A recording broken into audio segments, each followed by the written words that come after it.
ভেনেজুয়েলার জাহাজে যুক্তরাষ্ট্রের হামলা নিয়ে রসিকতা করেছেন প্রেসিডেন্ট ডোনাল্ড ট্রাম্প। বুধবার হোয়াইট হাউস এক নৈশভোজ অনুষ্ঠানে তিনি বলেন, এখন সবাই পানির কাছেও যেতে চায় না, তারা বেশ ভয় পেয়েছে। ট্রাম্প বলেন, তাদের হয়তো সুন্দর একটি নৌকা আছে, কিন্তু এখন সেই নৌকা রেখে কোনো লাভ নেই, কারণ তারা ভীষণ আতঙ্কে আছে।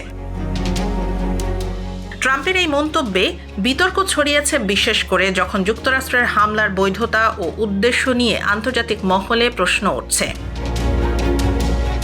ট্রাম্প প্রশাসন দাবি করছে ভেনেজুয়েলা মারাত্মক মাদক ফেন্টানিল পাচারের কেন্দ্র। তবে যুক্তরাষ্ট্রের নিজস্ব রেকর্ড বলছে ফেন্টানিলের মূল উৎস মেক্সিকো। দক্ষিণ ক্যারিবিয়ান এলাকায় যুক্তরাষ্ট্রের সেনা মোতায়েন বাড়ানোর নির্দেশ দিয়েছেন ট্রাম্প। এরই মধ্যে অন্তত 5টি জাহাজে হামলা চালানো হয়েছে, যেগুলোকে মাদকবাহী বলে দাবি করেছে ওয়াশিংটন, যদিও প্রমাণ হাজির করা হয়নি।